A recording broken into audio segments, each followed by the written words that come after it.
आपके आंख पे पट्टी बंधा हुआ है, ठीक है। तो तुम 100 स्टेप्स लो तो मेरे तक कनेक्शन अगर आप नहीं दोगे तो एक मीनिंगफुल स्टेटमेंट नहीं बने। यूनिट वेक्टर से यूनिट वेक्टर होगा क्या? ओरिजिनल मैग्नीट्यूड 1 होगा, ठीक है। तो कोई भी एक कंप्लीट ये जो लाइन है ये वेक्टर रिप्रेजेंट करता है।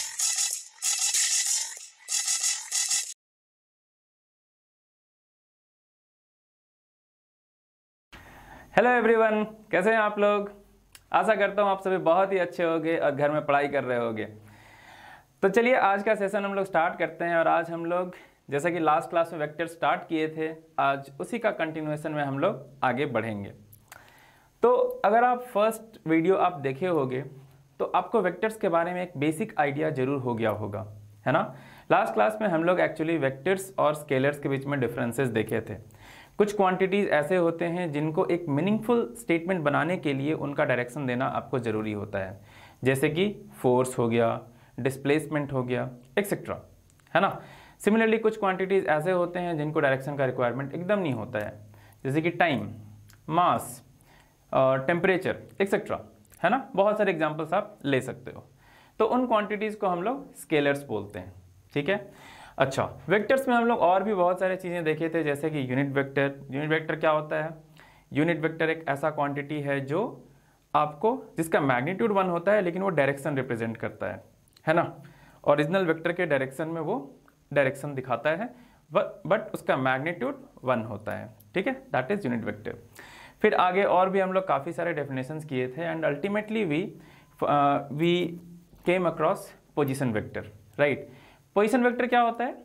तो पोजीशन वेक्टर क्या होता है, हम लोग देखे थे कोई भी एक पर्टिकुलर पॉइंट के रिस्पेक्ट में किसी और पॉइंट का लोकेशन आपको देखना है ना। तो आप पोजीशन वेक्टर का सहारा लेते हो, है ना। पोजीशन वेक्टर एक्चुअली दूसरे पॉइंट का लोकेशन बताता है with respect to the initial point, है ना, with respect to the observer. जब आगे हम लोग फिजिक्स में थोड़े बड़े हो जाएंगे ना, तो क्या होगा, वहाँ पे ना ऑब्जर्वर एक बहुत इंपॉर्टेंट रोल प्ले करेगा। ध्यान देना, फिजिक्स जो है ना, फिजिक्स बहुत पहले से चलते आ रहा है ना। नेचर तो बहुत पहले से चलते आ रहा है, राइट। लेकिन हम लोग क्या किए, हम लोग बहुत सारा स्टडी किए, स्टडी करने के बाद बहुत सारा लॉज दिए और हम लोग ये देखे कि उन नेचर का जो जितने भी फिनोमेना हो रहा है नेचर में, वो एक्चुअली कुछ ना कुछ लॉ को ओबे कर रहे हैं, है ना। तो उसके उस लॉ को लिखने के लिए क्या होता है, sometimes observer plays a very important role, ठीक है। तो इसी के लिए क्या है कि हम लोग किसी भी पॉइंट का, किसी भी पार्टिकल का या फिर कोई ऑब्जेक्ट का लोकेशन किसी एक ऑब्जर्वर के रिस्पेक्ट में बात करते हैं, है ना। Thus it is important to write position vector, ठीक है। हम लोग पोजीशन वेक्टर लिखना लास्ट क्लास में सीखे थे, ओके। एंड इन जनरल, जैसे जस्ट मैं आपको रिवाइज कर रहा हूँ, जैसे मान लीजिए ये अपना कार्टेशियन कोऑर्डिनेट सिस्टम है, किसी पॉइंट का लोकेशन है लेट्स से 1 2 3, तो इसका position vector with respect to origin क्या हो जाएगा, ये हम लोग सीखे हैं ना लास्ट क्लास में। तो देखिए कॉन्सेप्ट क्या था, करेस्पॉन्डिंग कोऑर्डिनेट को आपको लिखना है, डिफरेंस, है ना। 1 माइनस ओरिजिन का तो 0 0 0 होगा, है ना। सो 1 माइनस 0, ठीक है। तो अगर मैं आर वेक्टर लिखूं तो that will be 1 minus 0 I cap plus 2 minus 0 J cap plus 3 minus 0 के कैप, है ना। यही चीज हम लोग सीखे थे। तो अब डायरेक्टली इसको हम लोग लिख सकते हैं आई कैप प्लस 2 जे कैप प्लस के कैप। समझ में आ रहा है सबको को, ठीक है। और फिर अल्टीमेटली हम लोग इसका मैग्नीट्यूड भी निकालना सीखे थे। अच्छा, एक चीज ध्यान देना, मैग्नीट्यूड लिखने के लिए ना कि हर बार ये जो है वेक्टर देके आप ऐसे मॉडुलस साइन लगाओगे, ये कोई जरूरी नहीं है, ठीक है। आप इसको सिंपली ऐसे भी लिख सकते हो। अगर मैं ऊपर वेक्टर का सिंबल नहीं दिया हूं तो दिस रिप्रेजेंट्स मैग्नीट्यूड, ठीक है। तो आगे कहीं अगर एक वेक्टर क्वांटिटी है लेकिन उसके ऊपर वेक्टर नहीं दिया हुआ है, साइन नहीं दिया हुआ है वो, तो दिस मीन्स दैट वो उसका मैग्नीट्यूड बताना चाह रहा है। समझ में आया सबके को, ठीक है, ओके। तो ये जो r का वैल्यू होगा वो हम लोग कैसे लिखते थे, इसका कोएफिशिएंट स्क्वायर प्लस इसका कोएफिशिएंट स्क्वायर प्लस इसका कोएफिशिएंट स्क्वायर। सो ये सॉरी ये 3 के कैप है ना, तो यहाँ 3 हो जाएगा आपको, तो यहाँ भी गलती हो गया है, दिस विल बी 3 स्क्वायर, तो 9 4 1, है ना। सो 9 4 13 और 1 14 का रूट।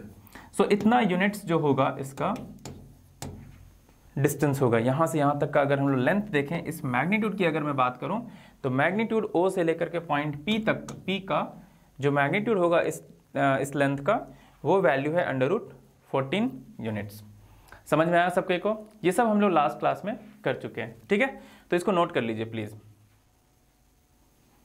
अच्छा, अब चलो एक क्वेश्चन करते हैं हम लोग। बिफोर वी मूव फर्दर एक क्वेश्चन करते हैं। सब कोई करेंगे जरा, यहाँ पे वीडियो को पॉज कर लीजिएगा आप लोग और ये क्वेश्चन को कीजिएगा। तभी जाके एक्चुअली क्या है ना कि आप वीडियो से तभी सीखोगे जब आप प्रोसेस को फॉलो कर रहे हो वहाँ पे, ठीक है ना? तो अगर मैं कोई क्वेश्चन दूँ तो आपका टास्क यही होगा कि आप वीडियो को पॉज करो उस समय और फिर देखो क्वेश्चन क्या है, क्वेश्चन को करने की कोशिश करो एंड देन फिर चेक करो, क्योंकि मैं सॉल्यूशन करूँगा अभी यहाँ पे, ठीक है? तो चलिए एक क्वेश्चन करते हैं हम लोग। अच्छा क्वेश्चन है, थोड़ा अच्छे से समझ के कीजिएगा इसको। जितना अभी तक आप पढ़े हो उसी पे बेस्ड है। लेट्स से ये अपना कोऑर्डिनेट सिस्टम है x, y, z, ठीक है? इसमें ना एक काम करते हैं हम लोग, मैं एक क्यूब बना रहा हूँ यहाँ पे of dimension a into a, length, breadth and height, सारा चीज़ जो है वो है a यूनिट्स, a, ठीक है? ये ओरिजिन है आपका और a सबका कोऑर्डिनेट है। समझ में आया? Now let me name a few points. एक पॉइंट का नाम बोलता हूँ मैं, कैपिटल A, इसका नाम बोल दिया। इसका नाम let's say this is B और इसका नाम है C, ठीक है? Now your task is to find position vector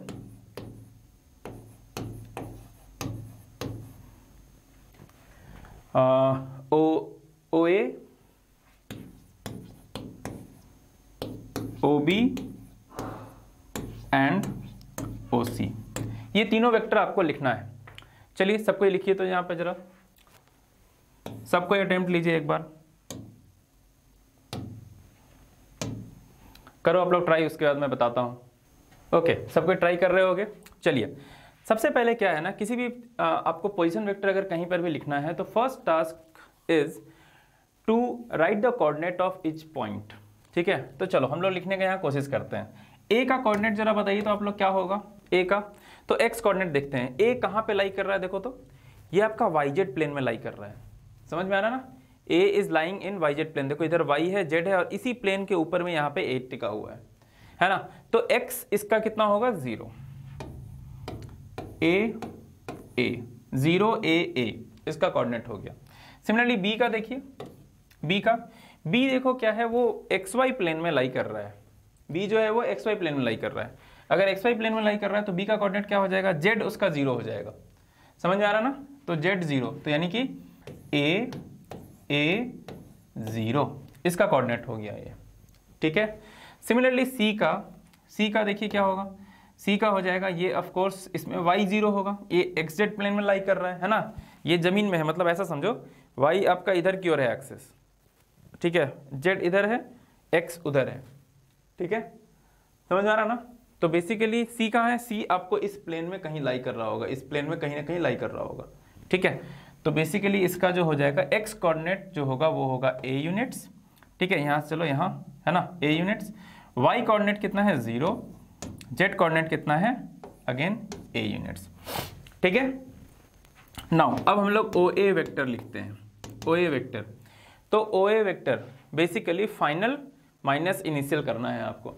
तो ओरिजिन का तो कोऑर्डिनेट 0 0 0 है ना? तो सिंपली जो फाइनल दिख रहा है वही हो जाएगा अपना आंसर, ठीक है? तो जैसे कि देखिए यहाँ पे, यहाँ क्या है? 0 i कैप, 0 माइनस 0 तो 0 ही हो जाएगा, तो 0 i कैप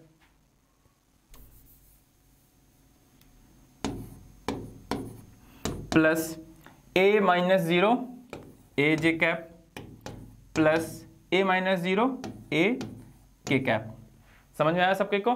ठीक है, ओके। ना OB वेक्टर देखिए, OB वेक्टर कितना होगा? तो चलो अब देखो 0 i कैप ना, यहाँ पे 0 i कैप को आप सिंपली हटा सकते हो, क्योंकि अगर i कैप में कुछ है ही नहीं तो simply remove it, isn't it? तो a J cap plus a के कैप इसका आंसर हो जाएगा OA वेक्टर का, ठीक है? तो बेसिकली ये ध्यान देना, जैसे 0 इंटू यूनिट वेक्टर होता है, एक नल वेक्टर हो गया, नल वेक्टर हो गया तो आप सिंपली उसको हटा सकते हो। समझ में आ रहा ना? तो इसीलिए ध्यान रखिएगा वो चीज़। ओके, OB, ओ बी कहाँ है, बी यहाँ है, ए 0 का कोऑर्डिनेट, ओरिजिन का क्या कोऑर्डिनेट है 0 0 0। आप सब्ट्रैक्ट कीजिए तो a minus 0 will be A minus 0 will be A, 0 minus 0 तो बचपन से 0 होता है ना। तो देखिएगा क्या मैं इसको डायरेक्टली लिख दूं, ए आई कैप प्लस ए जे कैप प्लस कुछ नहीं, है ना। तो ए आई कैप प्लस ए जे कैप होगा, समझ रहे हो सब कोई? ओके, सिमिलरली ओसी वेक्टर देखिएगा, ओसी वेक्टर सी कहाँ है भाई, सी यहाँ है, ए 0 ए, तो लिख देता हूँ मैं जल्दी से, देखिए ए आई कैप प्लस 0 जे कैप होगा, है ना। तो उसको मैं नहीं लिखता हूँ सिंपली, ठीक है। उसके बाद आ जाएगा ए के कैप, तो ए के कैप, ये आपका आंसर हो गया ओ A vector, O B vector, O C vector का, ठीक है। समझ में आया सबके को? अच्छा, एक और चीज़ आप यहाँ पे गौर से देखो तो वो ये है, ये तो वेक्टर्स तो सबके पहले लिख लीजिए, वेक्टर्स तो इसमें किसी को दिक्कत नहीं होना चाहिए। ओके, नाउ अब जरा अभी के लिए ना वेक्टर भूल जाओ आप, ठीक है। मैं सिंपली आपसे पूछूं कि भाई a इंटू ए का एक क्यूब है, डायमेंशन a इंटू ए का एक क्यूब है, ठीक है। तो अगर ऐसा क्यूब है तो इसका डायगोनल का लेंथ कितना होता है? a इंटू ए का एक क्यूब है तो उसका फेस डायगोनल का लेंथ कितना होगा? फेस डायगोनल का लेंथ, तो यहाँ फेस डायगोनल में बनाऊं, ये आपका है फेस डायगोनल, इजंट इट, है ना। तो फेस डायगोनल का लेंथ हम लोग को पता है कितना होगा, ये ए यूनिट है, ये ए यूनिट है, ये है आपका फेस डायगोनल, इधर भी बना के दिखाता हूँ मैं, ये है फेस डायगोनल, है ना। सो ए इधर से ए, ये एंगल 90 डिग्री है, तो basically face diagonal is going to be √2a, है ना। सब कुछ समझ रहे हैं ना? तो अगर फेस डायगोनल उतना है तो √2a है, तो अब वो चीज़ देखो मैं वेक्टर से कैसे निकालूंगा। ओ ए जरा देखो तो क्या है, ओ ए क्या रिप्रेजेंट कर रहा है, जरा ये देखिए तो। ओ से अगर मैं ए को ज्वाइन करूं सी, ये भी तो फेस डायगोनल है, एक दिख रहा होगा सबको को, ठीक है। सिमिलरली ओ बी भी फेस डायगोनल, यहां से मैं अगर लाइन बनाऊं तो, और ओ सी भी फेस डायगोनल है, इजंट इट। तो ये जो फेस डायगोनल्स हैं, इसका मैग्नीट्यूड अगर मैं वेक्टर रूल लगा के निकाल दूं, सिंपली इसका ये वेक्टर का अगर मैग्नीट्यूड निकाल दूं, तो ऑफ कोर्स वो किसका लेंथ देगा? बोलने के लिए तो वो इस पोजीशन वेक्टर का लेंथ देगा, है ना, इस पोजीशन वेक्टर का वो मैग्नीट्यूड देगा, लेकिन वो एक्चुअली में क्या दे रहा है आपको? वो फेस डायगोनल का मैग्नीट्यूड दे रहा है। समझ में आया सबके को? तो चलो फेस डायगोनल का मैग्नीट्यूड कितना होगा तो देख लीजिए आप। अगर मैं यहाँ पे r का वैल्यू लिख दूँ, मतलब हाँ r का वैल्यू लिख दूँ, तो r का वैल्यू देखिए क्या हो जाएगा, किसी भी एक में ले लो आप, a² प्लस a², इसका अगर लिखेंगे तो a² प्लस a², इसका भी लिखेंगे तो a² प्लस a², तो यानी कि किसी का भी वैल्यू लिखिएगा कितना, √2 टाइम्स a। सो इतना यूनिट्स जो है ये होता है आपके फेस डायगोनल का वैल्यू इन अ क्यूब। समझ में आया सबके को? ठीक है। नाउ इसी लॉजिक से क्या हम लोग इसके बॉडी डायगोनल का नहीं निकाल सकते हैं मैग्नीट्यूड, बॉडी डायगोनल का? चलिए देखते हैं, बॉडी डायगोनल का मैग्नीट्यूड निकालने की कोशिश करते हैं। तो बॉडी डायगोनल का जो मैग्नीट्यूड आप निकालोगे ना जब, तो आपको एक्चुअली किसका जरूरत पड़ेगा वहां पर? आपको इसके, मैं काम करता हूँ नेक्स्ट पेज में इसको लिखता हूँ, मैं थोड़ा गंदा हो गया है। हाँ चलो देखो यहाँ पे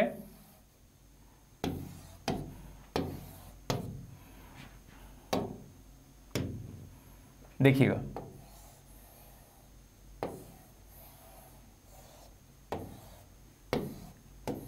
ये अपना क्यूब है, राइट, ये अपना क्यूब है।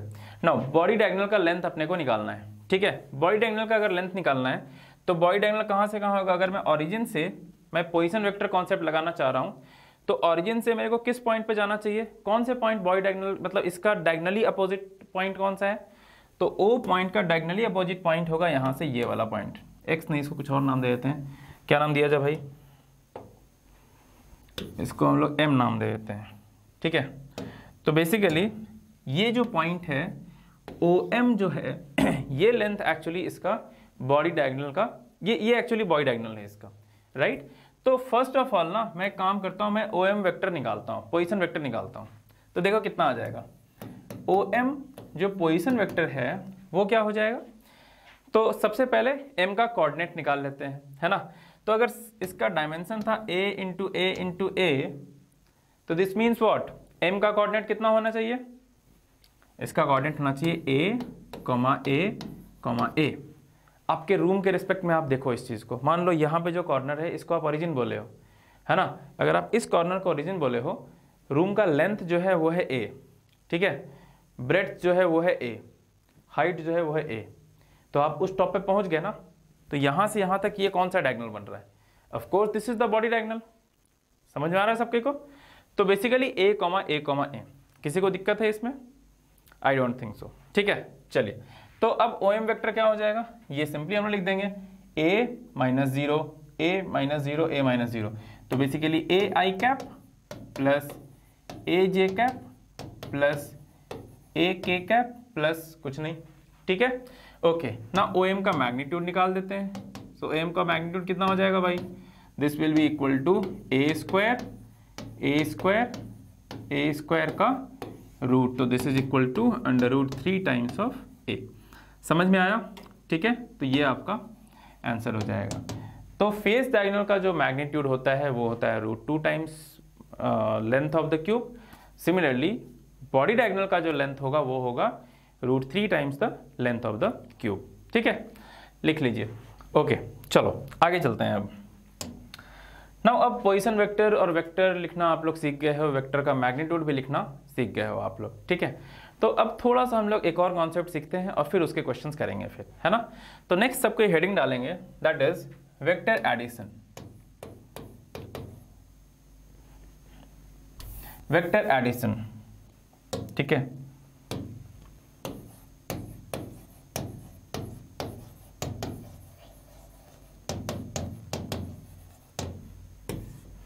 Vector addition. अब देखो यहाँ पे अलग से हम लोग क्यों वेक्टर एडिशन कर रहे हैं? क्या ये स्केलर की तरह नहीं होगा ऐड? समझते हैं जरा, ठीक है, थोड़ा देखते हैं हम लोग। तो चलो, जैसे मान लो कहीं एक वेइंग मशीन है, ठीक है, उस पर पहले 5 kg का तुम कुछ रखो सामान, फिर 2 kg और रख दो, तो वेइंग मशीन रीडिंग कितना दिखाएगा? वो रीडिंग दिखाएगा आपको 5 + 2 = 7। सिंपली वो 7 यूनिट्स आपको रीडिंग दिखा देगा वहाँ पर, ठीक है। सिमिलरली मान लीजिए यहाँ से आपको, लेट्स से आप यहाँ से घर जा रहे हो, ठीक है, आप जहाँ भी हो, मतलब यहाँ से आप कहीं जा रहे हो लेट्स से, ओके, और आपको ना आधा डिस्टेंस ट्रैवल करने में टाइम लगा कुछ t1, उसके आधा करने में जो बाकी बचा है वो टाइम लगा t2, तो टोटल टाइम कितना लगेगा? सिंपली आप बोलोगे ना t1 + t2। यहाँ से अगर बीच में कहीं जाने में, है ना, यहाँ से कोई एक पॉइंट जाने में, लेट्स से यहाँ से अपन यहाँ से यहाँ जा रहे हैं, ठीक है, A से लेकर के मेरा टारगेट है B पहुंचना, बीच में एक C था, ठीक है, बीच में एक C था, राइट। अगर मैं बोलूँ कि भाई यहाँ से यहाँ मेरे को टाइम लग रहा है 50 सेकेंड, 50 नहीं है 10 मिनट्स ले लेते हैं, ठीक है, अगला टाइम जो मेरे को लग रहा है 5 मिनट, तो मैं यहाँ से यहाँ तक कितने टाइम में पहुँचूंगा? 10 + 5 15। समझ में आ रहा है ना? ठीक है, तो ये सब हो गया स्केलर एडिशन। स्केलर एडिशन में करना क्या है? आपको सिर्फ मैग्नीट्यूड को ऐड कर देना है सेम यूनिट में रख के, ठीक है, सेम यूनिट में रख के आप मैग्नीट्यूड को सिंपल उसको ऐड कर दीजिए वहां पे। But situation changes a bit if ये वेक्टर क्वांटिटी है। क्यों होगा चेंज, जरा वो देखते हैं हम लोग, ठीक है। देखो यहां पे समझना, मान लीजिए कि पॉइंट यहां पे A है, राइट। A जो है कुछ डिस्टेंस ट्रैवल कर रहा है, लेट्स से 4 यूनिट्स, ठीक है, 4 यूनिट्स, राइट। A जो है यहाँ से चला आगे की तरफ 4 यूनिट गया, आगे की तरफ इन ए पर्टिकुलर डायरेक्शन, ठीक है ना, तो 4 यूनिट्स इधर गया है, ठीक है।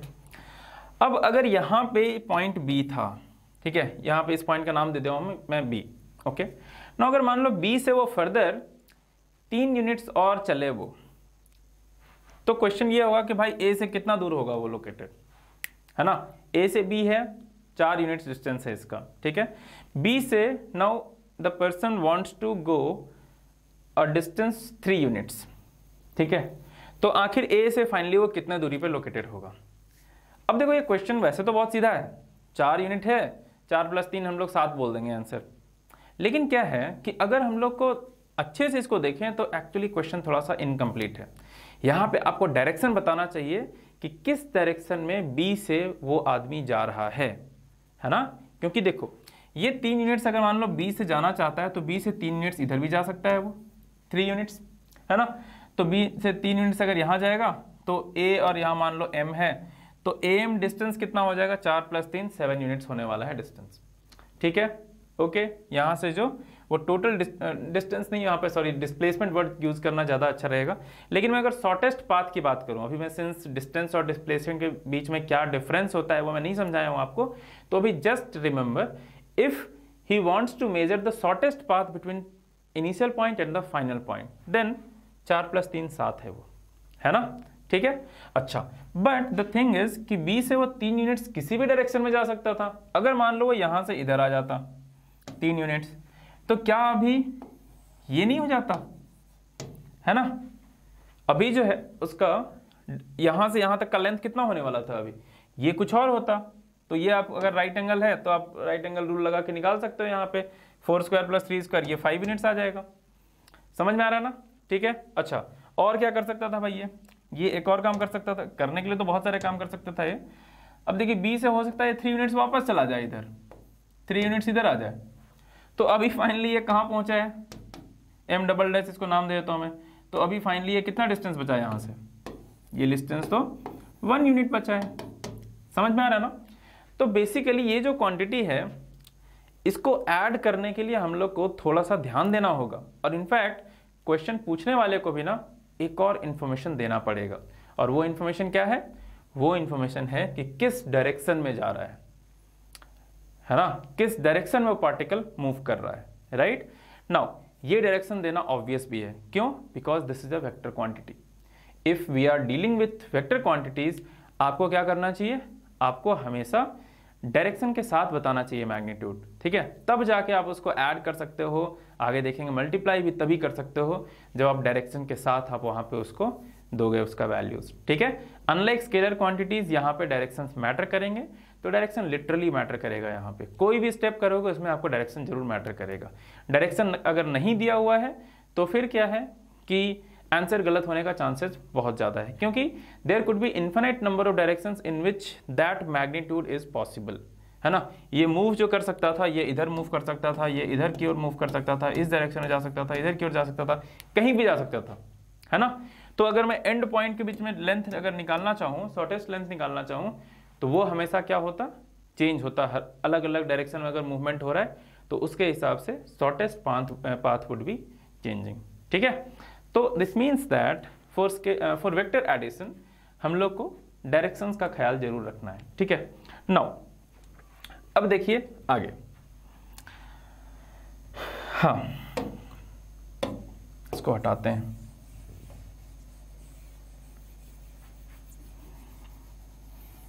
अब जरा गौर से इसी एग्जाम्पल को मैं आपको बताता हूँ, ठीक है ना।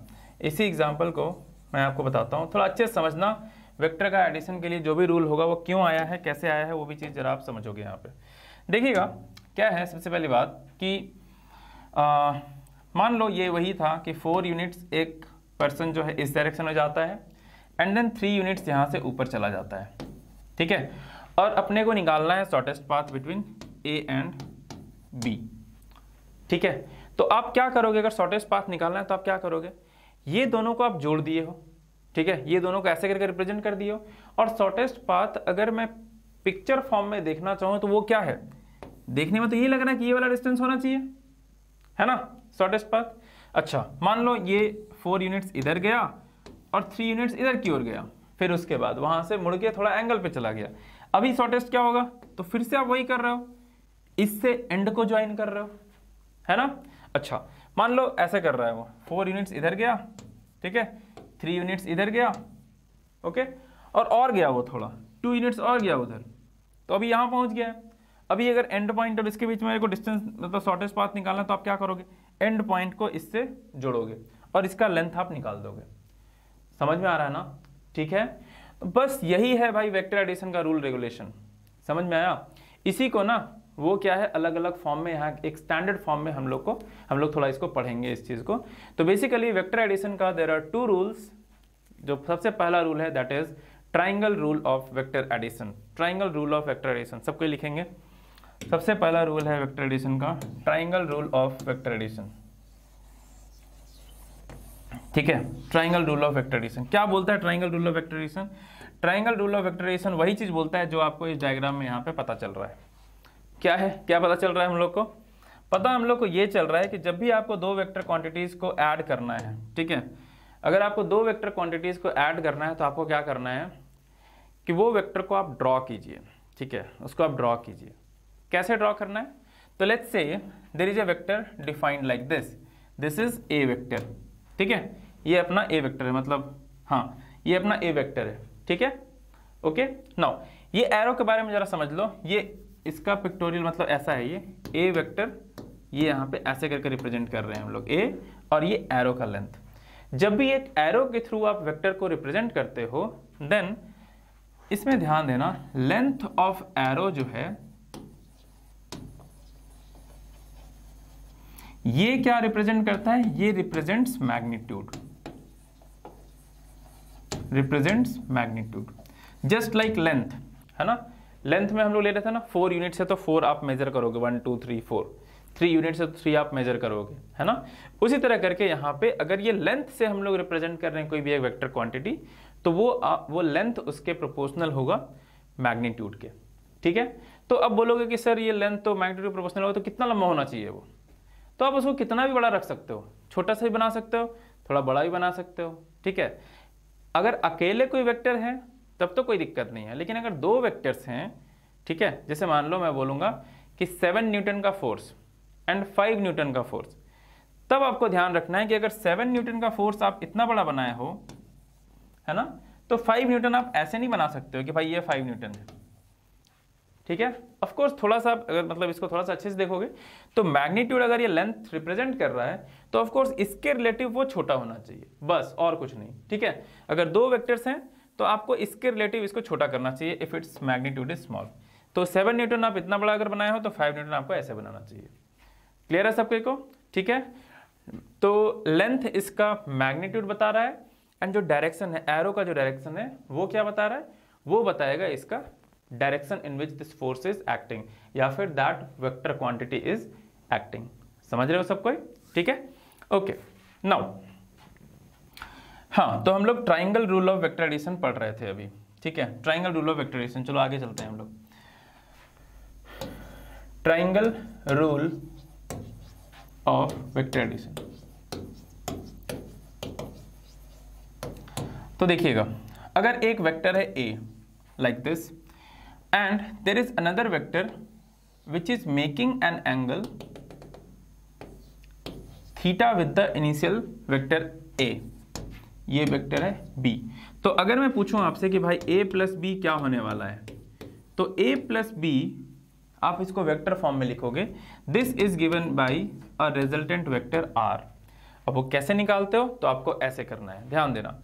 Join both the vectors such that एक वेक्टर का जो हेड है उससे दूसरे वेक्टर का टेल कनेक्ट हो जाए। समझ में आया? Join both the vectors, translate करके इसको यहां पे लेके आइए, और ऐसे करना है कि ए का जो हेड है उससे बी का टेल कनेक्ट हो जाए। ठीक है। नाउ तो ये हो गया आपको, ये दोनों वेक्टर्स को मैं एक साथ लेके आया। देन द रिजल्टेंट वेक्टर कैसे आप रिप्रेजेंट करोगे? वो होगा फर्स्ट वाले के टेल से लास्ट वाले के हेड तक लाइन जो आपको ये मिल रहा है, ये आप ज्वाइन कर दो। This represents your resultant vector. समझ में आया? दो वेक्टर अगर हैं तो दोनों को आप पहले a प्लस बी अगर करना है तो जो पहले होगा उसको पहले रखिए और b को उसके रिस्पेक्ट में आप इधर दिखा दीजिए। ठीक है, जितना भी एंगल पे वो बना रहा होगा, अगर थीटा बना रहा है तो ये एंगल थीटा है आपका। ठीक है।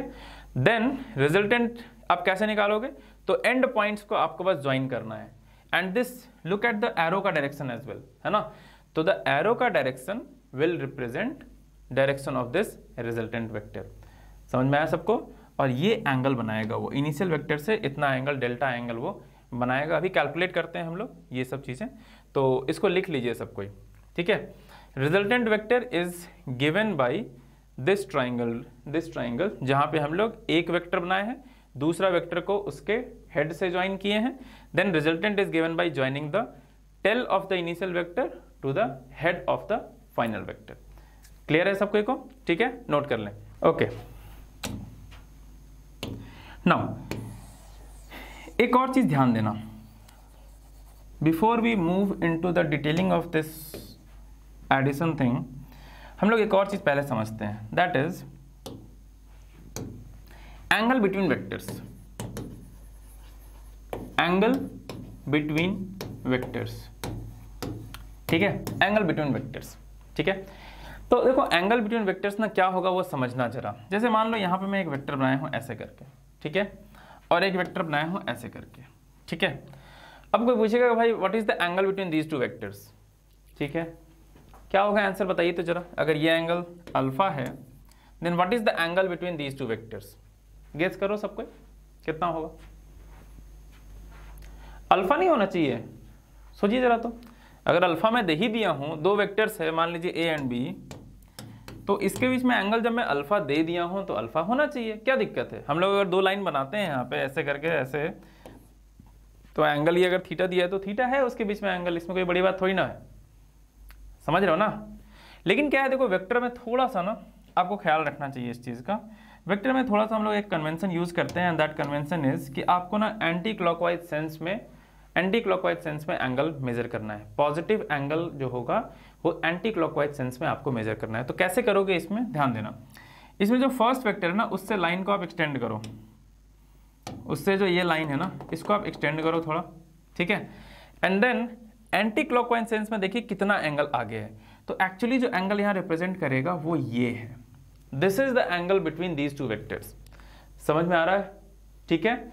सो इन लोग दोनों के बीच में इसको एक्सटेंड करो आप डॉट डॉट डॉट करके, ठीक है, एंड दिस एंगल बिकम्स कितना, ये एक्चुअली हो जाएगा पाई माइनस अल्फा।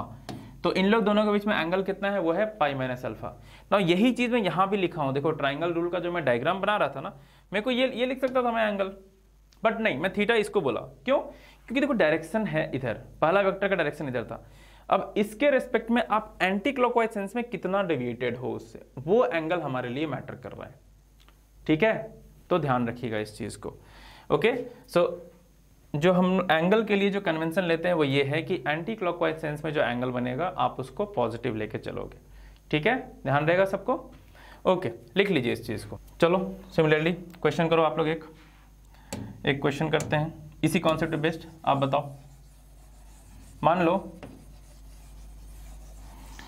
लो ये एक ट्राइंगल है लाइक दिस, ठीक है ना, ट्राइंगल है। लेट्स से एक वेक्टर, सॉरी, एक ना हम लोग इक्विलेटरल ट्राइंगल बनाए हैं, ओके। इक्वल मैग्नीट्यूड है सबका, इस तरह करके एरो है, okay. Now find equilateral triangle है, ये ध्यान रखना है ना। So find angle between each vectors. नाम अगर दे दूं मैं ए बी सी, बताइए तो जरा एंगल बिटवीन ईच वेक्टर्स कितना होगा, जरा सोचिए बताइए कितना होगा। सोचो सबके अच्छे से, सबको अटेम्प्ट लेगा एकदम। Angle between each vectors, step करें। देखिए यहां पे क्या होगा, सबको एकदम मैच करोगे, ठीक है, आप लोग आंसर आ गया होगा। हम लोग क्या करें, कोई भी एक वेक्टर लो, इसको एक्सटेंड करो, राइट। यहां से अब ए से बी के बीच में एंगल क्या होगा, तो यहां से आप एंटी क्लॉकवाइज सेंस में जाओ, ठीक है। So this is the theta, answer जो होगा वो ये वाला हो जाएगा थीटा, ठीक है, ना कि 60 डिग्री। तो थीटा का वैल्यू क्या होगा, ये एंगल तो 60 होता है, आपको पता है इक्विलेटरल में, है ना। इफ दिस इज 60 देन ये थीटा कितना होगा, pi minus 60 which is equal to 180 minus 60, that is 120 degrees. ये है वैल्यू कितना, 120 डिग्री आ जाएगा ये, ठीक है। सिमिलरली इसमें भी आप देख लो, तो पहले वेक्टर को आपको एक्सटेंड करना है, दूसरे तरफ जाना है एंटी क्लॉकवाइज में। तो देखो यहाँ पे किधर जाओगे आप, ये इधर है, एंटी क्लॉकवाइज में तो इधर ही गए ना, समझ में आ रहा ना। तो ये एंगल फिर से कितना, दिस इज 120, ठीक है, ओके। नाउ सिमिलरली अगर आप देखो यहाँ से इधर की ओर जा रहे हैं हम लोग, तो यहाँ पर भी आ रहा है आपको 120, ठीक है। तो क्लियर है सबके ये कॉन्सेप्ट, ओके। तो ये प्लीज ध्यान रखिएगा, एंटी क्लॉकवाइज को थोड़ा यहाँ पे इज्जत से देखने का है हम लोग को, ठीक है। सारे वेक्टर्स के बीच में अगर हम लोग एंगल्स कहीं पर भी निकाल रहे हैं तो हम लोग को एंटी क्लॉकवाइज सेंस में एंगल देखना है, ठीक है, ओके। नोट कर लें इसको। नाउ अब देखिए आगे चलते हैं। अब तो अभी हम लोग क्या सीखे, हम लोग triangle law of vector addition सीख रहे थे। ट्राइंगल लॉ में हम लोग दो चीजें देखें। सबसे पहले क्या कि ए वेक्टर मान लीजिए इधर है, बी वेक्टर कुछ एंगल बना रहा है थीटा, देन इन लोग का resultant will be given by this line, okay. This is the resultant, this is A and this is B, clear है? ठीक है। नाउ अब लेकिन क्या है ना, ये तो भाई ये तो मैं फोटो बना के दिखा दिया कि हाँ भाई ऐसे होगा, बट खुद सोचो फोटो से बनाने सिर्फ काम चलेगा, इसका वैल्यू भी तो कैलकुलेट करना होगा ना। तो चलिए इसका वैल्यू कैलकुलेट करते हैं कि लेट्स से ए का मैग्नीट्यूड ए था, ए वेक्टर का magnitude was A, B vector का magnitude was B, so resultant R का magnitude in terms of A and B कितना होना चाहिए, वो चीज़ हम लोग निकालने का कोशिश करते हैं। ठीक है, तो एकदम बेसिक मैथ्स है और जो नीट के बच्चे हैं वो भी इसको एकदम आराम से समझ सकते हैं। आप लोग बेसिक 10th में वो थोड़ा सा ट्रिग्नोमेट्री सबके पढ़े होंगे ना, आशा करता हूँ सबको थोड़ा मोड़ा तो जरूर पढ़े होंगे, sine theta, cos theta, tan theta, ये सब क्या होता है आप लोग को पता होगा, है ना। तो चलिए हम लोग वही काम कर रहे हैं अभी यहाँ पे। ठीक है, तो अभी के लिए ना ये भूल जाओ कि हम लोग वेक्टर पढ़ रहे हैं। अभी बस सिंपली हम लोग क्या करते हैं, मैं इस डायग्राम को यहाँ पे लिखता हूँ, यहाँ पे रिप्रेजेंट करता हूँ कुछ। ठीक है, ये देखना ऐसा एक ऐसा लाइन है, ये ऐसा एक लाइन है and this is the line. ठीक है, नाउ ये इसके बीच में एंगल था थीटा। ठीक है, ये एक ट्राइंगल है मान लीजिए। ओके, अभी के लिए एरो को आप एकदम भूल जाओ, उसको भाव नहीं देने का अभी एकदम। अब बताओ, यहां से हम लोग एक काम करते हैं, इसका मैग्नीट्यूड था b, इसका मैग्नीट्यूड था a। यहां पे मेरे को एक बात बताइए, ये ट्राइंगल में अगर आप देखिएगा यहाँ पे लेट्स से इसको x, इसको मैं y और इसको मैं z बोल रहा हूँ, इस पर्टिकुलर पॉइंट को। ठीक है, तो in the triangle x y z, है ना, xz का वैल्यू कितना है, xz का वैल्यू होगा ना वो b cos थीटा। ट्राइंगल में आपको पता होगा, ये है आपको हाइपोटेनियस, ये राइट एंगल ट्राइंगल है तो b cos theta, right. Similarly ये वैल्यू कितना हो जाएगा, b sin थीटा। किसी को दिक्कत नहीं होना चाहिए। ठीक है, तो देखिए अब जो है ना, ये बीच वाला b को अभी भूल जाओ, b को हम लोग भूल गए तो देखो क्या बन रहा है, ये एक राइट एंगल ट्राइंगल बन जा रहा है सिंपली। ये आपका r है जो हम लोग को निकालना है एक्चुअली। ये क्या बच रहा है, ये a प्लस ये लेंथ, यहां से यहां तक का लेंथ आपको देखना है, राइट, यहां से यहां तक का लेंथ देखना है, तो वो क्या हो जाएगा a plus b cos theta, है कि नहीं, और ये कितना b sin थीटा। क्लियर। तो अब देखो राइट एंगल ट्राइंगल में आर का वैल्यू ये पढ़े होगा ना यार, पाइथागोरस, ये तो बचपन में पढ़ते हैं हम लोग। ठीक है, तो सबको को पता है यहाँ पे। सो आर का value will be given as a plus B cos theta का square plus b sine theta का स्क्वायर का रूट, क्योंकि यहाँ पे मैं आर स्क्वायर नहीं लिखा हूँ, ये आर लिखा हूँ मैं। समझ में आ रहा है सबके को? तो this will be the resultant. ठीक है, कैसे निकालेंगे अब इसको जल्दी से स्क्वायर करके ओपन कर देते हैं। सो आर का वैल्यू होगा a plus B whole square, a plus B cos theta whole square, देखिए कितना होगा, a square B square cos square theta plus 2ab cos theta plus B square sine square theta. ये root के भीतर ही है ना, ये जो है ये रूट के भीतर ही है। ठीक है, इसको अगर मैं रीराइट करूं, ऊपर मैं इसको मिटाता हूं, तो इसको अगर मैं फिर से लिखूं तो देखना B square cos square theta और B square sine square theta, इसको एक साथ लिखो। तो आप लोग इन लोग दोनों को अगर आप एक साथ लिखोगे ना, तो बी स्क्वायर कॉमन ले लोगे, साइन स्क्वायर थीटा और कॉस स्क्वायर थीटा कितना होता था, sine square theta plus cos square theta 1। तो this will be R equal to under root of A square plus B square plus 2ab cos theta. ये हो जाएगा आपका resultant. ठीक है, a square plus B square plus 2ab cos theta, this will be the magnitude of resultant vector. ठीक है, अब इसका डायरेक्शन भी निकालना है अपने को। तो डायरेक्शन क्या था, ये डेल्टा एंगल पे लोकेटेड है from the initial vector, initial vector से वो डेल्टा एंगल बना रहा है। कैसे निकाल सकते हैं हम लोग डायरेक्शन, तो देखिए आप लोग नोट करते चलिएगा। ठीक है ना, ओके। सो डायरेक्शन अगर निकालना है तो आप इस ट्राइंगल को देखो, आप इस ट्राइंगल को, ये एंगल डेल्टा था, है ना, ये एंगल अपना डेल्टा था। ठीक है, अब b साइन थीटा और a plus B cos theta, tan delta equal to b sine theta upon a plus B cos theta, isn't it, है ना। तो मैं डायरेक्टली लिख दूं यहाँ पे tan delta equal to b sine theta by a plus b cos theta. So this is going to be the direction का relation, है ना, where delta is the angle made with the initial vector in anti clockwise sense. ये ध्यान रखिएगा पूरा statement. Delta कहाँ से angle है? Delta is the angle made by the resultant vector with respect to the initial vector in the anti clockwise sense. ठीक है, please note कर लीजिए, इसको नोट कर लीजिए। और ये दो रिजल्ट हमेशा दिमाग में रखोगे अभी से, जब तक जेई लिख ना लो पूरा। ठीक है, जेई नीट जो भी एग्जाम दे रहे हो आप, जब तक लिख ना लो तब तक आप इसको दिमाग में रखोगे। नोट कर लीजिए जल्दी से। चलो, समझ गए होगे सबको? एक क्वेश्चन करते हैं, आप बताइए जरा, सबको बताएंगे। लेट्स से एक वेक्टर है जिसका 10 यूनिट्स डायमेंशन है, सेकेंड वेक्टर था वो भी 10 यूनिट्स लग रहा है, but it was at an angle 60 degree. Find out the resultant vector and the direction in which it is acting. सबको कीजिए, सबको अटेम्प्ट लेंगे एकदम। चलिए कीजिए, सबको हो गया होगा सबका? ठीक है, चलिए देखते हैं हम लोग जल्दी से। रिजल्टेंट वेक्टर पहले तो मैं वेक्टरली दिखा दूं इसको, कहाँ पे दिखेगा? This is your resultant vector, है ना।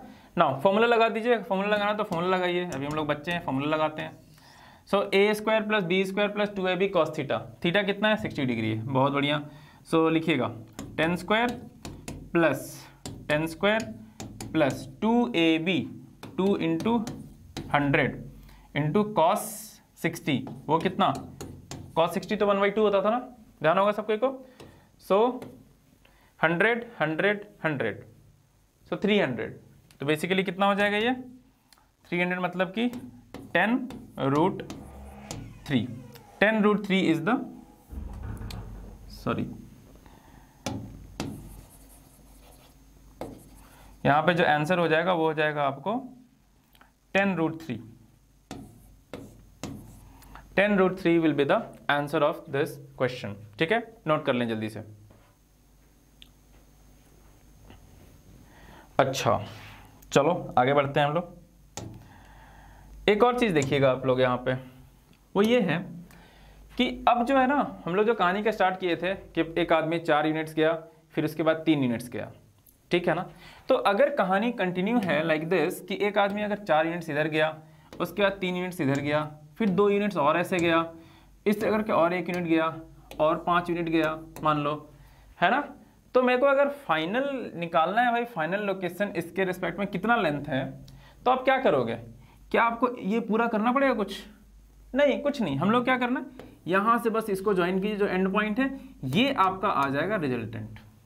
समझ में आ रहा है? वो आपका रिजल्टेंट आ जाएगा। ठीक है, तो इसीलिए अगर मान लीजिए 2 से ज़्यादा वेक्टर्स हैं तो ऑफकोर्स 2 वेक्टर्स होंगे तब तो ट्राइंगल रूल लगाते हैं हम लोग। लेकिन अगर 2 से ज़्यादा वेक्टर्स आपको इन्वॉल्व है कहीं पर भी, तो उसको हम लोग बोलते हैं polygon law of vector addition. ठीक है, polygon law of vector addition क्या होता है? Polygon law of vector addition, polygon law of vector addition ये बोलता है कि अगर आप मान लो मल्टीपल वेक्टर्स हैं जिसको आपको ऐड सब्ट्रैक्ट करना है, तो आप क्या करोगे उसको कि join them head to tail like this.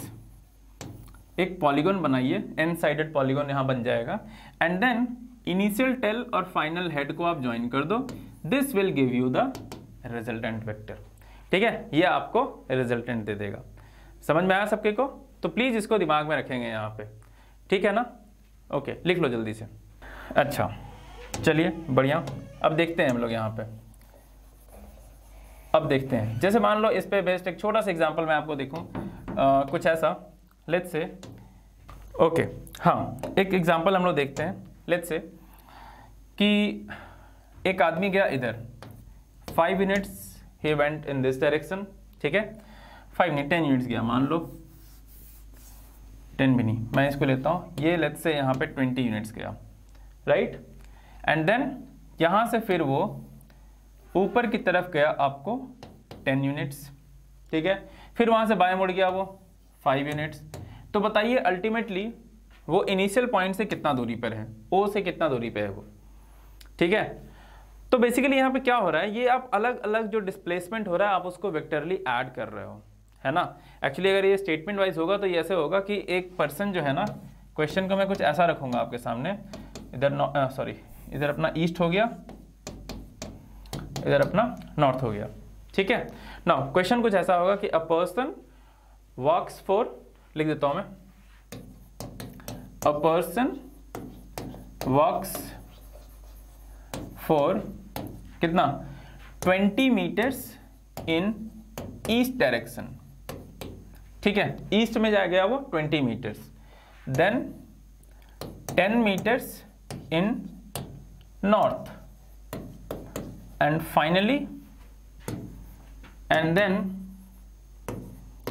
Again 5 metres in west. Find the displacement. Total displacement निकालना है. अभी के लिए डिस्प्लेसमेंट का मतलब यही समझ लीजिए कि अभी का डिस्प्लेसमेंट का मतलब यही समझ लीजिए कि shortest distance between initial and final point. ठीक है, फाइंड द डिस्प्लेसमेंट. ठीक है, कैसे करें सब कोई देखिए. तो ये वही है, मैं नीचे बनाता हूं इसको जरा. हाँ, नीचे देखिएगा यहाँ पे. सो ये क्या बोल रहा है भाई, ये जो भाई साहब हैं ये पहले 20 मीटर गए हैं ईस्ट डायरेक्शन में. तो चलिए 20 मीटर गए ईस्ट डायरेक्शन में, 20 है ना. पॉलीगॉन लॉ लगा रहे हैं हम लोग यहाँ पे.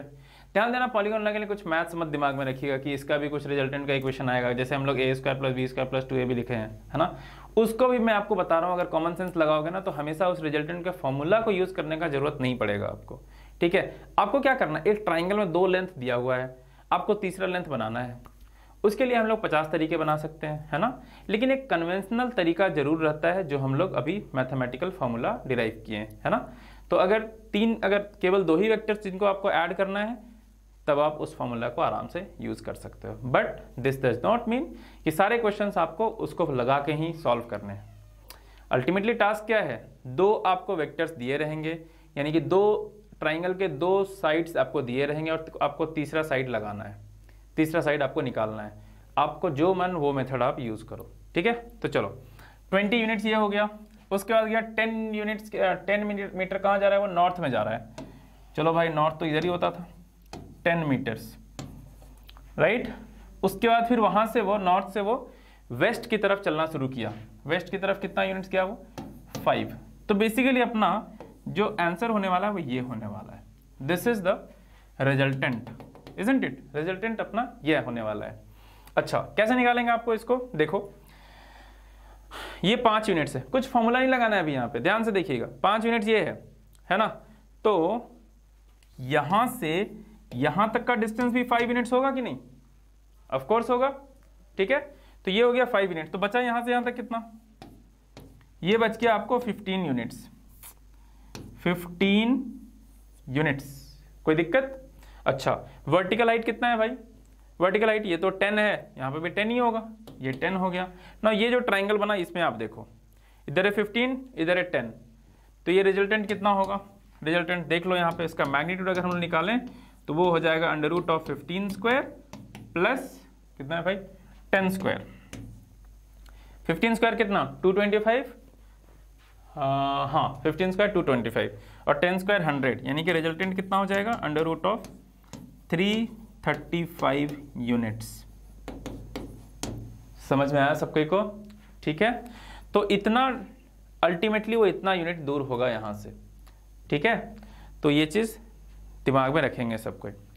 ओके, नाउ अब जरा एंगल निकालें, ये वाला, ये एंगल निकालना है. हम लोग ये भी तो बताना होगा किधर की ओर है वो. तो देखो ये एंगल कितना हो जाएगा, क्या लगता है. ट्राइंगल आप देखिए, ये वाला ट्राइंगल देखो, इस ट्राइंगल में इधर है आपको परपेंडिकुलर का वैल्यू है 10, बेस का वैल्यू 15. तो tan थीटा के टर्म्स में हम लोग आंसर बता देते हैं. ठीक है, सो देखिए tan थीटा के टर्म्स में आंसर क्या होगा. tan theta is equal to, tan theta equal to कितना, 10/15, 10/15 विच इज इक्वल टू 2/3. तो बेसिकली आंसर इस तरह हम लोग लिखेंगे कि डायरेक्शन इज अलोंग, इधर देखो नॉर्थ साउथ ईस्ट वेस्ट के डायरेक्शन में इधर कौन सा डायरेक्शन है, पहले तो ईस्ट, इधर नॉर्थ, है ना.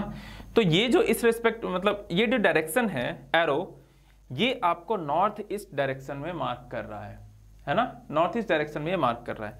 तो हम लोग इसको स्टेटमेंट वाइज ऐसे लिखेंगे, direction is along an angle equal to tan inverse कितना, 2/3 नॉर्थ ईस्ट ऑफ पहला वाला वेक्टर, फर्स्ट वेक्टर मैं लिख देता हूं, फर्स्ट वेक्टर मैं ऐसे जरूर इसको बना सकता हूं। अगर फर्स्ट वेक्टर का कुछ नाम होता, लेट्स से डिस्प्लेसमेंट है 20 मीटर्स, तो इधर की ओर फर्स्ट वेक्टर, या फिर अब जब ये बोल ही दिया ईस्ट ना, तो आप सिंपली ऐसे लिखो नॉर्थ ईस्ट ऑफ, आप इसको ना यहाँ पे सिंपली ईस्ट का रेफरेंस बता सकते हो। फर्स्ट वेक्टर ना बता के, सिंस हम लोग को यहाँ पे बता दिया गया है शुरू का डायरेक्शन, सो tan इनवर्स इतना, direction is along an angle tan inverse 2/3 from east direction in north side, बस, है ना, टुवर्ड्स नॉर्थ साइड ज्यादा प्रॉपर इंग्लिश होगा, तो दिमाग में रखेंगे इसको। ठीक है, समझ में आया सबके को पॉलीगॉन लॉ? ठीक है, तो एकदम देखो वेक्टर्स बहुत आसान है, आपको बस क्या है यहाँ पे डायरेक्शन को भाव देना है बस, है ना। बाकी तो हम लोग वही काम कर रहे हैं। जैसे अगर मान लो सेम डायरेक्शन में अगर मैं बोलूँ कि इधर है 5 फिर से 5, तो मैं बोलूँगा 10, टोटल 10। अगर डायरेक्शन सेम है, इधर 5 इधर भी 5, तो 5 + 5 10, इसमें कोई संदेह ही नहीं है किसी को। लेकिन हाँ, दिक्कत तब होता जब ये जो 5 है और ये जो 5 है दोनों एक दूसरे के कुछ एंगल बना रहा होता, तब मेरे को यहाँ से यहाँ हाथ का डिस्टेंस जो है, यहाँ से अगर मैं हाथ का डिस्टेंस लूँ तो वो हम लोग को कुछ मैथ्स यूज़ करके हम लोग को निकालना पड़ेगा। ठीक है, तो जब तक डायरेक्शन दोनों का सेम है जिसको आप ऐड कर रहे हो, तब तक कोई दिक्कत नहीं है। ठीक है, एकदम आराम से उसको स्केलर की तरह आप ऐड कर दो। लेकिन अगर डायरेक्शन डिफरेंट है तो फिर आपको थोड़ा सा डायरेक्शन को भाव देना पड़ेगा और उसको यूज़ करके मैथ्स लगाइए, थोड़ा सा मैथ्स लगा के आप आंसर निकालिए उसमें। ठीक है, ओके, लिख लीजिए जल्दी से। चलो आगे चलते हैं हम लोग। नेक्स्ट है टू वेक्टर्स का ही हम लोग देखते हैं। देखिएगा, हम लोग रिजल्टेंट क्या देखे थे, √a² + b² + 2ab cos theta, है ना। अच्छा, जरा एक बात बताइए मेरे को सबको, इसका मैक्सिमम वैल्यू कितना होगा एंड मिनिमम वैल्यू कितना होगा, and also find the condition. ठीक है, सबको सोचिए तो जरा, रिजल्टेंट मैक्सिमा कब होगा, मिनिमा कब होगा। ऑफ कोर्स ये किस पे डिपेंड कर रहा है, ये डिपेंड कर रहा है थीटा पे, मतलब कितने एंगल पे दोनों जो वेक्टर्स थे, ये फर्स्ट वेक्टर ये सेकंड वेक्टर, दोनों वेक्टर के बीच में कितना एंगल था, है ना, ये उस पर डिपेंड कर रहा है। थोड़ा सोचो मैक्सिमा कब होगा। तो आप अगर अच्छे से सोचोगे ना, देखोगे यहाँ पे कि देखो a² b² को तो हम लोग कुछ कर नहीं सकते हैं, 2ab को भी हम लोग कुछ कर नहीं सकते हैं। लिमिट जो भी कंडीशन लगेगा वो cos थीटा पे लगेगा, है ना। नाउ अगर मैक्सिमा r का निकालना है तो cos थीटा को मैक्सिमम होना पड़ेगा। cos थीटा मैक्स कितना होता है भाई, इसका मैक्सिमम वैल्यू तो 1 होता है। वो कब होता है, जब theta = 0 degree. This means that अगर दो वेक्टर्स ना ऐसे हैं, तो इन लोग को अगर तुम ऐड करोगे ना, दोनों के बीच एंगल 0 है यहाँ पे, ध्यान रखना, है ना। तो इन लोग को अगर आप ऐड करोगे तो इन लोग का रिजल्टेंट कितना होने वाला है, मैक्सिमम होने वाला है वो। ठीक है, and that maximum will be equal to r equal to क्या हो जाएगा, r इक्वल टू हो जाएगा आपको यहाँ से r equal to a² + b² + 2ab, that is √a + b का whole square, which is actually equal to what, this is equal to a + b का मॉड्यूलस।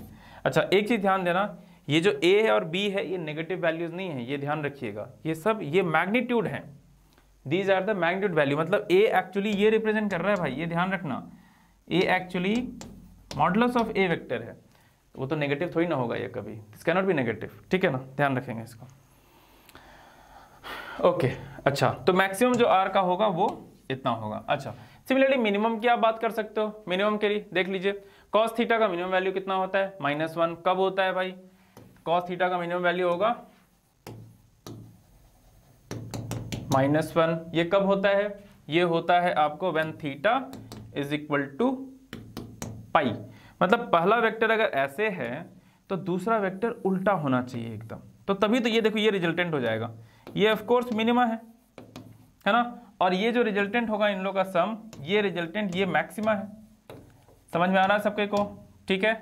तो अच्छा मिनिमा का वैल्यू कितना हो जाएगा, तो देखो मिनिमा का वैल्यू अगर देखें यहाँ पे तो cos थीटा का वैल्यू -1 पुट करोगे तो a square plus B square minus 2ab, मतलब कितना, तो ये हो जाएगा आपको r minimum is equal to a minus B का मॉडुलस। ठीक है, तो प्लीज ये दिमाग में रखेंगे सब कोई कि कभी भी दो वेक्टर क्वांटिटीज का अगर आप एडिशन करोगे तो उसका एक लोअर लिमिट होगा और एक अपर लिमिट होगा। लोअर लिमिट कब एग्जिस्ट करेगा, जब दोनों वेक्टर्स जो हैं एक दूसरे के अपोजिट में हैं। ठीक है, तब तो इन लोगों का रिजल्टेंट होगा वो मिनिमा होने वाला है। लेकिन अगर दोनों वेक्टर सेम डायरेक्शन में हैं तो इन लोगों का resultant will B maxima. But और कुछ कंडीशन हो तो इन लोग के बीच में कुछ ना कुछ होने वाला है। ठीक है, जैसे पिक्टोरली अगर मैं इसको आपको रिप्रेजेंट कराऊं तो एक बार इसको पहले लिख लीजिए जल्दी सब कोई, मैं रब कर रहा हूं। ठीक है, देखिए यहाँ पे फर्स्ट वेक्टर अगर मान लीजिए यहाँ ऐसा है, this is let's say 10 units, okay, this is 10 units. Now second vector हम लोग को इसमें ऐड करना है। ओके, नाउ यहाँ से ना ऐड करने के लिए आपको 5 यूनिट्स का है ये। ठीक है, ये 5 यूनिट्स का है मान लो दूसरा वेक्टर, तो ऐड करने के लिए आप इसको किसी भी डायरेक्शन में अभी प्लेस करने का आपको फ्रीडम है। ठीक है, तो एक तो मैं इधर रख दिया, जब इधर रख दिया तो दोनों का रिजल्टेंट कितना भाई, 10 + 5 जल्दी बताओ 15। ठीक है, अच्छा हम लोग इसको और क्या करते हैं, इधर की ओर करते हैं। 5 अभी कुछ एंगल पे मैं बना दिया, तो अब आप खुद सोचो यहाँ से अगर आप लेंथ देखोगे ये वाला लेंथ, तो ये ऑफकोर्स 15 से तो कम होगा, है ना। अच्छा अगर मैं 5 यूनिट्स इधर की ओर बना दूं तो 5 यूनिट्स अगर आप इधर की ओर बनाओगे तो ये वाला डिस्टेंस होगा भाई। ठीक है, this is again a bit smaller. और कम वो कब होगा, जब उसको एकदम एक्सट्रीम इधर की ओर लेके आ जाओ, तो इधर की ओर दिख रहा है ना ये डिस्टेंस कम होते जा रहा है। मिनिमा कब होगा, एकदम सबसे कम कब होगा, जब वो 5 यूनिट्स पूरा का पूरा यहाँ पे आ जाए आपका। ठीक है, तो this will be R minima, और ये जो होगा आपको यहाँ से यहाँ तक का measurement, this will be R maxima. सब कोई समझ गए होंगे। ठीक है, तो बेसिकली इन जनरल अगर मैं लिखूं तो ऐसे होता है, a प्लस b का मॉडुलस, ठीक है, is greater than equal to, greater than ही रखता हूं मैं, vector a plus vector b का मॉडुलस इज ग्रेटर देन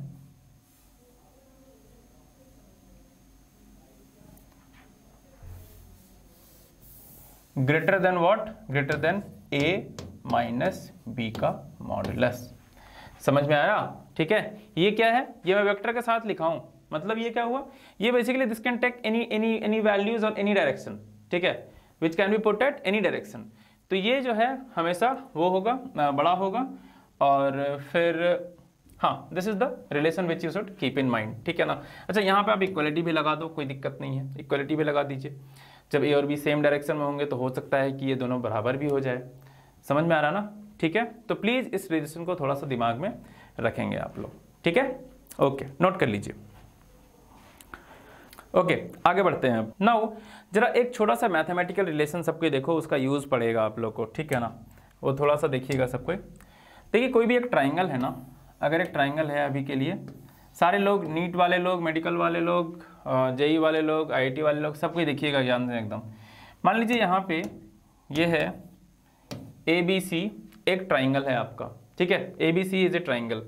इसका अपोजिट वाला जो साइड है इसका नाम है स्मॉल a, B के अपोजिट वाले का साइड का नाम है, सॉरी नाम नहीं, मतलब इसका जो मैग्नीट्यूड है, इसका जो लेंथ है, मीन्स AC का लेंथ जो है वो है स्मॉल b, और C के अपोजिट वाले का लेंथ है स्मॉल c। ठीक है, देन ट्राइंगल में आप लोग पढ़े होंगे ट्रिग्नोमेट्री में, मैं जस्ट यहाँ पे आपको एक लिख देता हूँ वैल्यू। साइन रूल हम लोग याद करेंगे। ठीक है, दिमाग में रखेंगे हमेशा साइन रूल। ठीक है, साइन रूल क्या बताता है, साइन रूल ये बताता है कि देखिए इसमें बोलता है ना कि साइड का लेंथ है ना, साइड का लेंथ अपॉन अपोजिट एंगल का साइन का वैल्यू, इसका रेशियो कांस्टेंट होगा। मतलब a by sine a is equal to small b by sine b is equal to small c by sine c। ठीक है, so this is the sine rule. सबको ध्यान रहेगा ये चीज। ठीक है, बहुत आसान है ये। Side upon sine of opposite angle, side upon sine of opposite angle, side upon sine of opposite angle.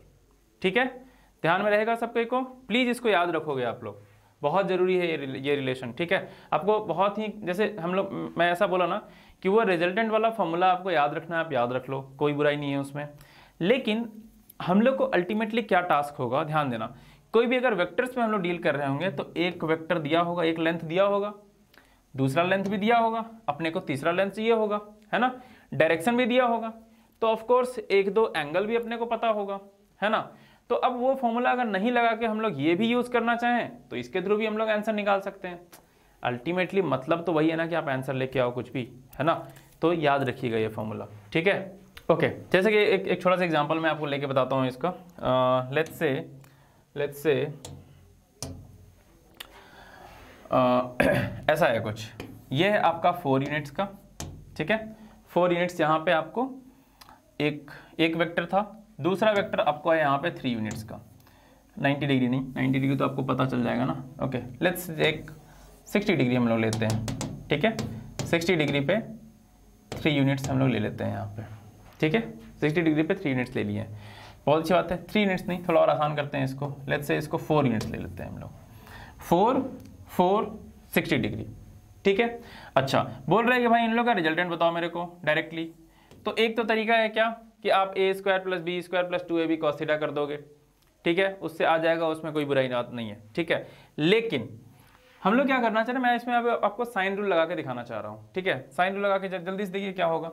देखिए, सबसे पहली बात, ट्राइंगल का एक प्रॉपर्टी आप लोग पढ़े होंगे, जब भी साइड्स दो इक्वल होते हैं तो इसका मतलब क्या है, एंगल्स जो होंगे ना, अपोजिट एंगल्स, वो भी इक्वल होंगे, ठीक है। मतलब ये एंगल इक्वल टू ये एंगल, ठीक है, समझ गए हो।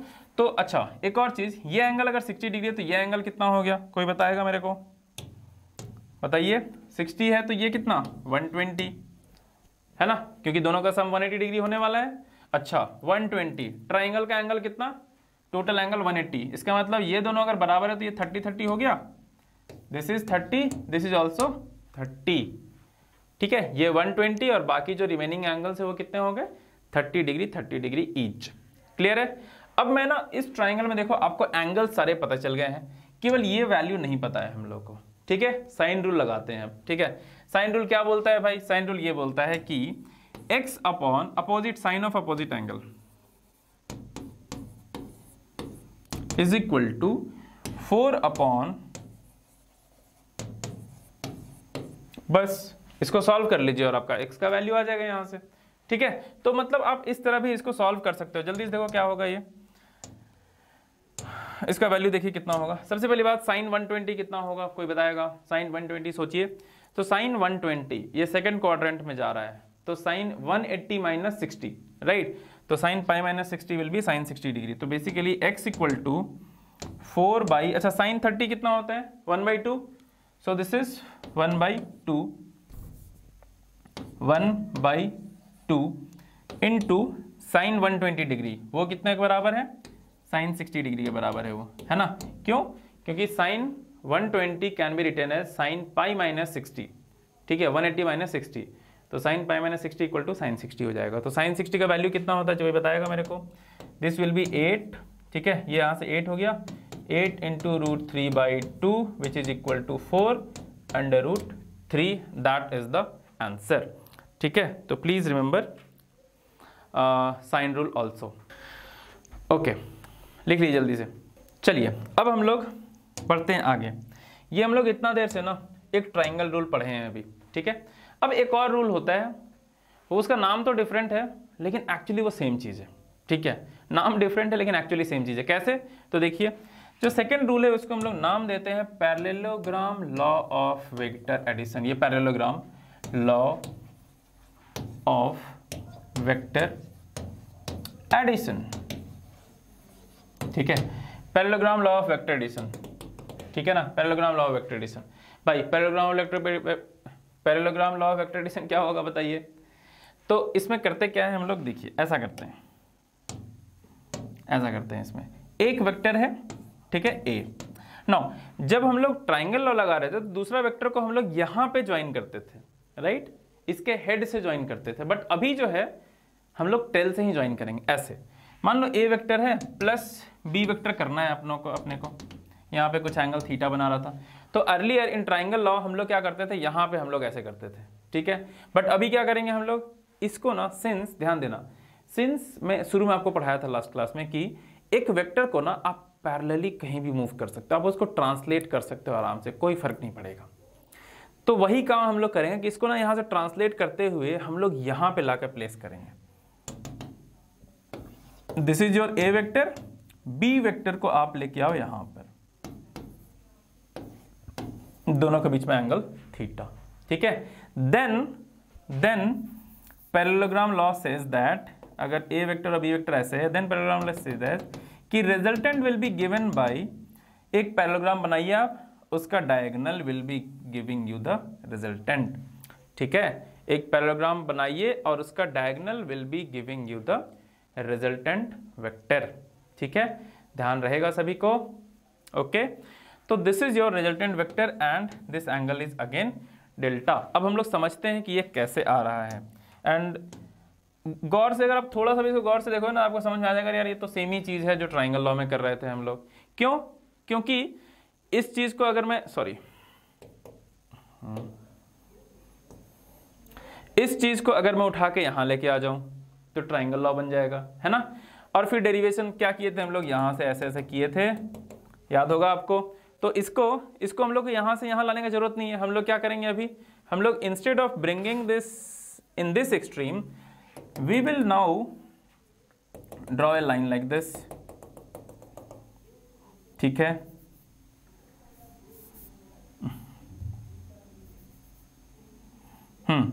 ठीक है, ये हम लोग यहाँ पे ऐसे करके लाइन लाएंगे, और अब देखिएगा तो सेम चीज आ जाएगा फिर से। देखिए कितना आ रहा है, ये हो गया b, ठीक है। अच्छा, b इधर है, ये एंगल थीटा है अगर, तो ये कितना 90 माइनस थीटा, राइट, थीटा ना, हाँ 90 माइनस थीटा। तो b ये वाला वैल्यू कितना हो जाएगा, जरा कोई बताएगा मेरे को। ये हो जाएगा आपको b sine theta, this will B b sine theta. नीचे तो a तो था ही, और प्लस b का एक कंपोनेंट आएगा नीचे की तरफ, वो क्या हो जाएगा a plus B cos theta, ठीक है। तो फिर से वही कर रहे हो आप कि a plus B cos theta का square plus b sine theta का स्क्वायर, ये हो गया आपका रिजल्टेंट। समझ में आ रहा है सबके को, ठीक है ना। तो बेसिकली कहने का मतलब ये है कि दो ठो लॉ हैं जरूर, बट दोनों सेम ही चीज इंप्लाई कर रहा है, क्योंकि इन लोग दोनों डिफरेंट 1% भी नहीं है डिफरेंट। कैसे, इस चीज को अगर मैं यहाँ ट्रांसलेट लेके आऊँ तो एक ट्राइंगल बन जाएगा, और हेड एंड टेल वाला रूल लगा सकते हैं हम लोग वहाँ पे। अगर इसको उठा के मैं यहाँ लेके आऊँ तो यहाँ पे आप कर लोगे, ठीक है। तो इसको मैं डायरेक्टली रिजल्ट लिख देता हूँ। आप यहाँ पे क्या लिख सकते हो, A square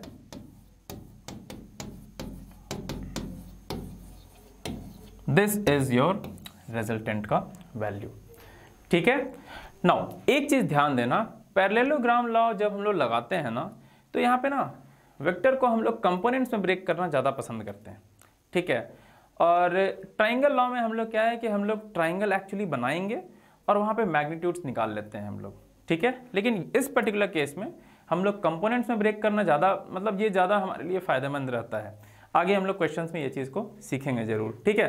but both the things are entirely same. Okay, so this was all about vector addition. कुछ प्रॉपर्टीज देखते हैं हम लोग इसके जरा, ठीक है। वेक्टर एडिशन के कुछ प्रॉपर्टीज देखिएगा सबको जरा। ओके, सबसे पहला प्रॉपर्टीज क्या होता है कि इसको ना आप लोग ए वेक्टर प्लस बी वेक्टर है, मान लीजिए इसको आप बी वेक्टर प्लस ए वेक्टर जरूर कर सकते हो, कोई बुराई बात नहीं है इसमें, ठीक है। बी वेक्टर प्लस ए वेक्टर एकदम सेम होगा। कैसे, देखो मैं पहले आपको इसको डायग्राम के थ्रू बताता हूँ। ए वेक्टर इधर, ठीक है, बी वेक्टर इधर, रिजल्टेंट कैसा, ये हो गया आपका रिजल्टेंट, ठीक है। नाउ अब मैं बोलूँ कि नहीं भाई इसको बी वेक्टर प्लस ए वेक्टर करो आप, तो बी वेक्टर इधर, राइट, ए वेक्टर इधर, है ना, बी इधर, ए इधर, तो रिजल्टेंट इधर। देखो जरा, तो ये दोनों एकदम सेम है। समझ में आ रहा है सबके को ना। अल्टीमेट जो ये जो फाइनल वैल्यूज हैं, both of these are same, है ना। तो बेसिकली वेक्टर एडिशन में आप दो चीजों को रिवर्स कर सकते हो, उल्टा कर सकते हो, इसमें कोई फर्क नहीं पड़ेगा आपको, ठीक है। सो ये पहला प्रॉपर्टी है। सेकंड प्रॉपर्टी भी ऑलमोस्ट सिमिलर है। उसमें क्या कर सकते हैं हम लोग, जैसे मान लो तीन वेक्टर्स है, तो इसमें 3 वेक्टर में क्या बोल रहा है पता है, इसमें बोल रहा है कि आप 2 को पहले ऐड कर लो या फिर लास्ट 2 को पहले ऐड कर लो या फिर फर्स्ट 2 को पहले ऐड कर लो, कोई फर्क नहीं पड़ेगा आपको, ठीक है, कोई फर्क नहीं पड़ेगा, ठीक है ना। तो ये दोनों बेसिक प्रॉपर्टीज हैं, और भी प्रॉपर्टीज हैं, लेकिन सबसे बेसिक जो हम लोग को मतलब कुछ हम लोग को जो फायदा हो फिजिक्स में, हम लोग वही वाले हम लोग केवल पढ़ेंगे यहाँ पे, ठीक है। So please remember these 2 things. और बेझिझक अगर मान लो कहीं पे आ गया कि सर पहले 60 था बाद में 40 था, और दूसरा क्वेश्चन आ गया पहले 40 है बाद में 60 है, कोई फर्क नहीं पड़ने वाला है अगर वेक्टर सेम है तो, ठीक है। आप उसको बेझिझक पहले करना है, ए को रखना है पहले तो पहले रखो, बी को रखना है पहले तो पहले रखो, कोई दिक्कत नहीं है उसमें, ठीक है। लिख लीजिए। अच्छा, नेक्स्ट है सब्ट्रैक्ट कैसे करते हैं यार, वेक्टर सब्ट्रैक्शन क्या होता है। तो देखो vector subtraction is not a different thing, A vector minus B vector अगर कहीं बोल रहा है, इसका मतलब क्या हुआ। तो देखो इसको हम लोग रीड ऐसे करेंगे कि ए वेक्टर था प्लस माइनस बी वेक्टर करके एक नया वेक्टर हम लोग डिफाइन किए हैं which is minus B vector, ठीक है। जैसे कि मान लो ए वेक्टर ऐसा था और बी वेक्टर ऐसा था, ठीक है। तो ए प्लस बी आप कैसे लिखोगे, ए प्लस बी अगर मैं लिखना चाहूं तो वो अगर डायग्रामेटिकली उसको मैं रिप्रेजेंट करना चाहूं तो ए इधर बी इधर, ये आपका रिजल्टेंट आ गया, ठीक है। ओके, ए प्लस बी ऐसा होता था, ये हम लोग पढ़े हैं, है ना। लेकिन अगर वहीं पे अगर मैं बोलूं कि भाई ए माइनस बी बताओ आप, तो आप क्या करोगे, पहले आप ए बनाओ, फिर आपको माइनस बी वेक्टर बनाना चाहिए। अब माइनस बी वेक्टर क्या होता है बताओ तो मेरे को जरा, नेगेटिव वेक्टर क्या होता है बताइए। नेगेटिव वेक्टर होता है a vector of equal magnitude but opposite direction, right. So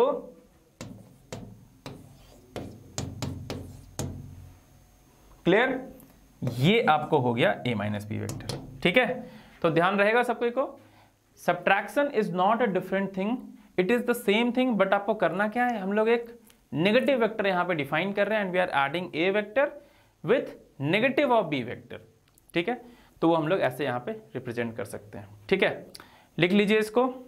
okay, तो आशा करता हूं कि आज का वेक्टर एडिशन एंड उसके पहले जो भी हम लोग कॉन्सेप्ट सीखे ये सब सभी को समझ में आया होगा। आप लोग देखो अभी आप लोग का टास्क ये होगा कि एडिशन के करेस्पॉन्डिंग जितने भी क्वेश्चंस हैं ना, वो सारे क्वेश्चन चाहे कोई भी सोर्स से हो आप लोग प्रैक्टिस करो और फिर हम लोग आगे मिलते हैं। इसके आगे अभी हम लोग बहुत ही इंटरेस्टिंग चीज़ों को देखेंगे, जैसे कि क्या होगा, हम लोग अभी तो एडिशन सब्ट्रैक्शन देखें, अगला जो टास्क है वो होगा मल्टीप्लिकेशन, ठीक है। हम लोग देखेंगे वेक्टर्स में मल्टीप्लाई कैसे करते हैं, ठीक है, वो देखेंगे हम लोग।